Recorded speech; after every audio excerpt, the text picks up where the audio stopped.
Pegasus, le principe, juste pour ceux qui ne savent pas, c'est que c'est un logiciel qui s'installe à distance en 0 clic. C'est-à-dire qu'il y avait, à une époque, il fallait cliquer sur un lien malveillant pour faire s'auto-installer le logiciel. Et puis à partir de 2017-2018, ils ont développé le 0 clic. C'est-à-dire qu'en fait, tu t'endormais, ton téléphone était à côté sur ta table de chevet, tu te réveillais le matin, le téléphone était toujours là, sauf que tu étais infecté.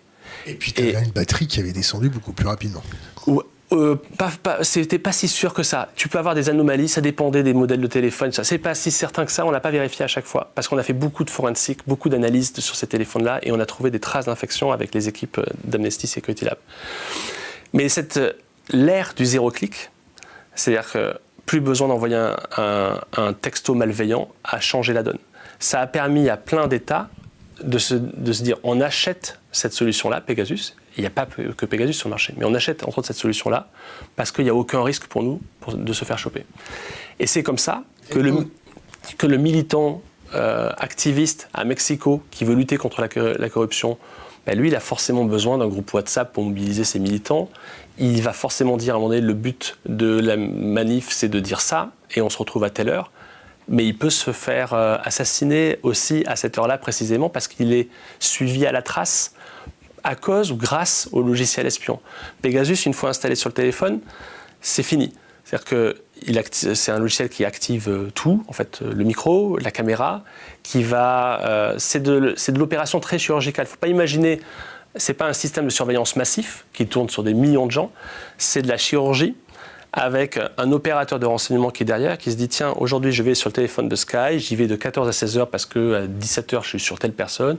Et mon but du jour, c'est de choper tout le répertoire de mots de passe de Sky, par exemple, ou tout son carnet photo, vidéo. » Et ça, c'est collecté. Et puis, c'est filé à un autre chef du renseignement qui va ensuite bâtir un dossier pendant des années, peut-être sur une personne, pour un jour, éventuellement, en avoir besoin. Nous, quand on a enquêté sur Pegasus, on est parti avec une liste de 50 000 numéros qui n'étaient pas tous infectés, qui étaient potentiellement infectés. En fait, c'était les numéros qui étaient rentrés par les clients de NSO sur le terminal qui était fourni par NSO, dans l'interface NSO. Et après, ils décidaient d'infecter ou pas. C'était un process d'infection en plusieurs étapes. Et quand ils décidaient d'infecter... Comment ils chopaient les numéros de téléphone ? Par phonebook ? Non, mais en fait, ça va très vite parce que dès que tu chopes le numéro de téléphone de quelqu'un, tu chopes son carnet d'adresse. Et donc, et surtout, il mappe. En fait, si je rentre dans ton téléphone, si il rentre dans ton téléphone, ils vont tout de suite voir tes contacts les plus fréquents. Et à partir de tes contacts les plus fréquents, ils vont essayer de te raconter, de se dire quelles sont les personnes qui voient le plus, quelles sont ses sources, à qui ce journaliste a parlé ce jour-là. Je suis pas journaliste. Non, mais par exemple, quelle est la source ? En général, et une bonne question qu'il faut se poser aussi par rapport à l'appréciation du risque, c'est souvent une question que tu poses dans tes interviews qui est importante, c'est comment vous, les journalistes, vous protégez ? Une question qui est essentielle, c'est qu'est-ce qu'on veut protéger ? Parce que le but de ce qu'on fait, c'est de rendre public une chose que l'on trouve qui est un abus, qui est une histoire. Et c'est très important de savoir qu'est-ce qu'on veut protéger parce que, en fonction de cette hiérarchie, tu peux changer de moyen de protection ou adapter ta protection par rapport à l'importance du secret qu'il faut protéger. Le truc qui Est-ce que vous êtes gentil ? Non, mais gentil. Pour finir là-dessus, bisounours quand même, non ? Non, c'est pas bisounours, parce que pour le coup, ce qui est le plus important à protéger, c'est la vie de la personne qui te parle. Ça, c'est pas bisounours. Protéger ta source. Protéger la source, c'est pas bisounours du tout. C'est-à-dire que c'est la première conversation entre une source et un journaliste, c'est le moment décisif. C'est pour ça qu'il est d'ailleurs conseillé d'indiquer à toute personne qui veut rentrer en contact de quelle façon c'est plus sécure de rentrer en contact avec toi. Donc c'est pas bisounours du tout. C'est LuxLeaks, c'est Antoine Deltour et Raphaël Allais qui sont poursuivis pendant des années avec les huissiers envoyés par... Stéphanie Gibault. Voilà, ou d'autres qui ont leur vie bouleversée. C'est d'autres qui vont partir en prison parce que la conversation n'a pas été sécurisée au départ. Donc qu'est-ce que moi je veux protéger quand je suis journaliste d'investigation ? Comment je me protège ? En fait, la réponse, elle est ultra complexe. Ceux qui disent « utilise cette application, c'est 100% safe » sont des menteurs. Ne jamais les croire. Ou des connards. Oui, ou alors des gens qui veulent... ce qui est safe aujourd'hui, ce qui est secure aujourd'hui, ne le sera pas forcément demain. Tu connais la phrase ? Non, vas-y. Quand il y a un doute, il n'y a pas de doute. Il n'y a plus de doute, ouais. Plus de doute. Ouais. On travaille avec Claudio Garnieri de Amnesty Security Lab, qui est celui qui a piloté tout le projet NSO sur l'entreprise donc israélienne NSO qui vend le logiciel Pegasus. On n'avait pas un ancien ambassadeur de France qui était au bord de ça ? Si. Mais comment il s'appelait cet ambassadeur ? Si. C'est quoi son petit prénom ? Gérard Haro. Comment ? Gérard Haro, qui était... Mais il a démissionné. Du board, ouais. On l'a interrogé là-dessus. Alors ? Parce que c'était quand même très embêtant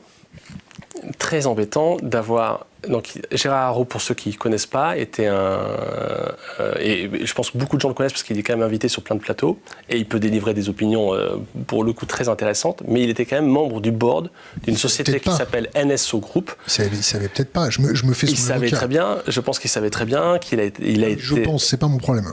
En tout cas, il savait qu'il était membre de ce board d'une entreprise qui fait de la cybersurveillance, qui vend des logiciels espions à des États comme l'Azerbaïdjan, le Mexique ou l'Arabie Saoudite. Il savait ça. Et je trouve ça assez incroyable quand on représente la France et qu'on a été même son représentant de la France aux États-Unis, qu'on accepte ensuite de siéger au board d'une entreprise comme NSO Group. Alors après, NSO Group dit oui, mais on vend ce logiciel-là pour lutter contre le terrorisme, pour lutter contre les méchants et pour les attraper. Ça, c'est ce qu'on raconte aux enfants. La réalité, c'est que ce logiciel-là, il est utilisé par des États qui ont une très mauvaise réputation en matière de droits de l'homme et qui traquent les journalistes, les dissidents, tous ceux qui les dérangent avec ça et qui a surtout, et c'est tout le problème de la cybersurveillance, aucun contre-pouvoir. C'est le Far West. Absolu. Et c'est une économie ultra résiliente. Nous, on a révélé le projet Pegasus, le scandale Pegasus, on a eu accès à 50 000 numéros de téléphone potentiellement visés par Pegasus. On a révélé ça. Ça a eu quelques impacts. Les États-Unis ont blacklisté NSO Group et ont interdit à toute entreprise américaine de commercer avec l'entreprise NSO Group. Il y a eu des commissions d'enquête au niveau européen. Il y a eu la Cour suprême en Inde a diligenté aussi des enquêtes. Gérard Haro, il était peut-être pas au courant de tout ça. Mais si, il était au courant de ça. On l'a rencontré, Gérard Haro. Et qu'est-ce qu'il a dit ? Il a dit qu'il était gêné, embêté. Normal. Il dit, moi, j'étais pas au courant des abus qui pouvaient être faits. J'avais peu d'informations m'étaient données. C'est tout à fait concevable. Ben non, c'est pas concevable. En fait, on peut pas siéger au board d'une entreprise de cybersurveillance leader dans le monde sans se poser la question de est-ce que, à un moment donné, ce logiciel-là, il va pas être utilisé pour tuer la démocratie quelque part, voire partout. C'est pas concevable du tout. Enfin, c'est pas concevable. Chacun fait ce qu'il veut. C'était sans doute légal. C'est juste qu'il a quitté cette fonction-là, je pense, suite à nos révélations, parce qu'il était honnête, gêné et honnête. Mais oui, ouais, en tout cas, il a quitté, voilà.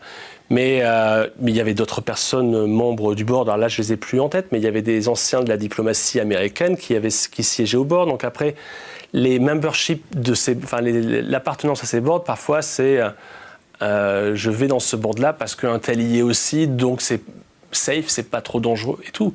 Mais l'intérêt pour NSO d'avoir quelqu'un comme Gérard Haro, membre de ce board-là, il est énorme.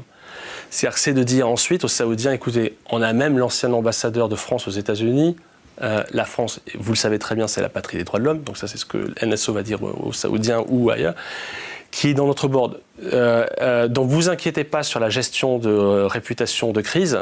On a un board qui nous protège de ça. Et les boards, ça sert à ça dans ces entreprises très sensibles qui vont de la cybersurveillance à des États comme ça.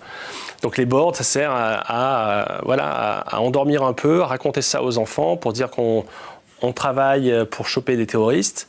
Mais après, voilà, le sujet de NSO, il est majeur. Le sujet de la cybersurveillance, il est majeur. Parce qu'il n'y a aucun moyen pour nous, sincèrement, à ce jour, en tant que citoyens, de se défendre. Et c'est grave. Il y a quelques moyens.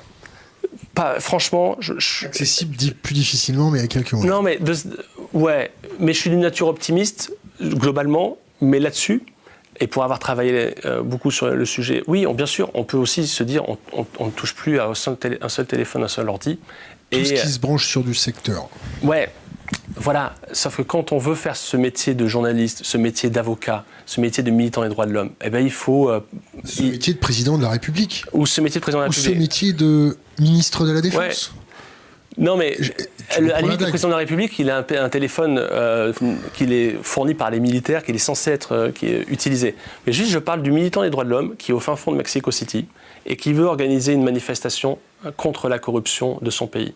Bah, il va forcément créer un groupe WhatsApp depuis son téléphone. Telegram. Il va peut-être utiliser Telegram où c'est pas chiffré de bout en bout et les informations peuvent être données facilement. Mais Pegasus était plus fort que Signal ou que Telegram.